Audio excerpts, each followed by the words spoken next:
Fed's latest announcement just confirmed our worst fears, but all we heard from the White House is good news. Something isn't right here, guys. It's like they're not talking to each other about what's happening to our economy, you know what I'm saying? But hey, let's go ahead and start off with Bidenomics. The press has started to call my plan Bidenomics. Well, under Bidenomics, you don't have to leave home or your family to get a good job. For too long, science and innovation and economic opportunities that came with it were concentrated on the coast. As a country, we used to invest 2% of our gross domestic product in research and development. Now it's 0.7%. How can you lead the world when you no longer lead in research and development? My plan is to changing that. Under Bidenomics, we're going to make sure America's future is made in America. You know, it's leading to a manufacturing boom, attracting over $600 billion so far in private investment in American manufacturing and our clean energy future. There's a lot to unravel in just, 45 seconds of the president talking? So this conference, it went for around 40 minutes. So I thought I would save you guys the time with that one. But sure, let's go ahead and start with good jobs. Are you seeing good paying jobs in your area right now? You don't have to answer that in the comments. I just want you guys to internalize on that one, all right? He also says that this plan of his is investing in research and development, and that we're seeing a manufacturing boom in the country. Now, again, do you guys agree with him? And of course, we have to talk about the clean energy talk, but I'll get to that in a moment. Now, despite this message from the White House, the Atlanta Fed is singing a different tune. Not sure if it's the Macarena or something like that, but one thing is for sure, they don't match. Before I tell you about it though, make sure you guys help spread the truth by smashing the like button and subscribing to the channel and turning on all notifications so that you don't miss out on any of my videos. Appreciate the love, you guys. So yeah, what's the Fed saying? Well, the Atlanta Fed's forecast for the Q4 GDP was initially set at 2.3%, but they've now recently released their second forecast and well, it's at 1.2%.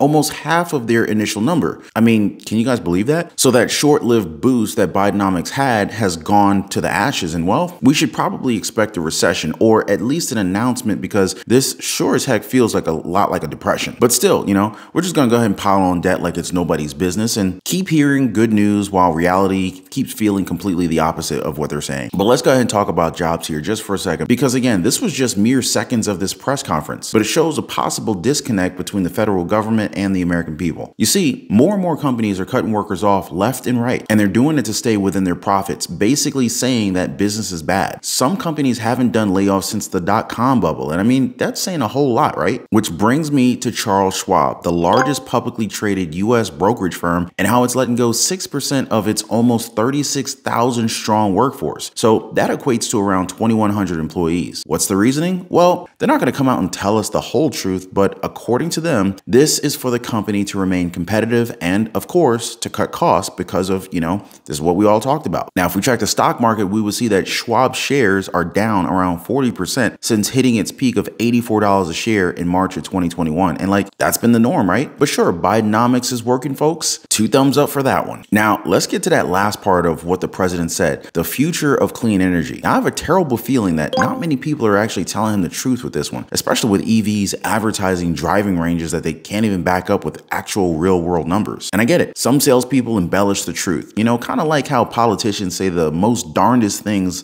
just to attract voters. But y'all know what I'm saying, right? But one thing that many of us buyers fear with EVs is just how far until they need to plug in again, especially given that the numbers have been inflated to sound amazing. The fear of running out of battery, called range anxiety, is one of the top concerns consumers have about EVs, and something keeping many of them from making the switch. The EPA's ratings are considered more accurate for driving on American roads than systems used elsewhere in the world. But the EPA system still has its critics.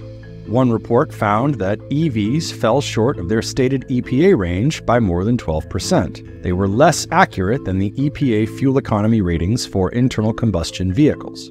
In addition, inconsistencies in testing rules can make differences in range among brands seem larger on paper than they are in real life.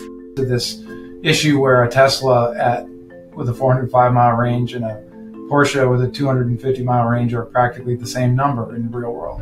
Do y'all think that this should be addressed? Because our phones have percentages too, right? Now I have a general idea as to when I need to plug in my phone or even my laptop or any gadget, but given that there's so many factors that can change up in a lifespan of an EV's battery, it's practically impossible to tell when you really need to charge it. And just to really drive the point home here, Tesla had a problem last year with customers complaining about driving range. This ultimately led to them creating a specific team to, get this, a specific team to cancel service appointments if the concern was related to driving range. It's rumored that each denied request saved the company around $1,000. Now, this is a huge deal because some Teslas were reported to only get about 60% of the estimated range during moderate temperatures. How's that for the future? This reminds me of how fragile these cars are. I mean, like, did you guys know that in Australia, they're raising concerns about the potential hazards that EV batteries pose when they're on ferries? Now, you're probably wondering, what kind of risks are we talking about here, right? Well, there's fires, high voltage shocks, toxic gases, even gas explosions. EVs are also heavier than gas-powered cars or trucks, at least 25% heavier, meaning that the ferry would possibly be unstable and create issues with loading. Hope they don't sink the dang thing, huh? Can you imagine hundreds, if not thousands of EV batteries going to the bottom of the ocean and just destroying our ecosystem like that? And like, they don't even consider these things before they even make the products. But of course, we have to abide by the green energy agenda, right? This battery from inside an electric car was brought in for recycling after a crash. It's now up to these workers to sell off its scrap metal and process its lithium cells. We'll grind it down, we get the black sand, and then we're exporting that. There are now more than 100,000 EVs on our roads, but no national plan for what to do with old batteries. We're not seeing huge amounts of electric vehicle batteries coming to end of life currently, but this could become, a much larger waste stream. The researchers' new modelling shows there will be 30,000 tonnes of EV batteries to deal with by 2030, and this will soar exponentially to 1.6 million by mid-century. Given the rapid rate of expansion of the industry, we really can't afford to wait until those batteries arrive to find the solution. Libby Chaplin heads up a national body that's working with car makers to come up with a long-term plan. The World Bank predicts that we're going to have an increase of 3 billion tonnes of battery metals needed. We need to be conserving these materials now. The Battery Stewardship Council is also worried about lithium batteries ending up in landfill. They have toxic materials inside them that can leach, and they also can catch fire. This truck was set up specifically to transport the batteries in case they explode. I mean, I'm all for saving the world, but at least do your research on the risks versus the rewards. Although, like I always do, I want you guys to have the last word. What do you guys think about what we talked about today? And do any of you guys think that the White House is very much misinformed about what's really happening around us? Or heck, maybe you think Bidenomics is working. If so, let me know what you guys think in the comments down below. And before I go, I want to thank you guys for being here. Thanks for dropping a like for the video. Thank you for subscribing.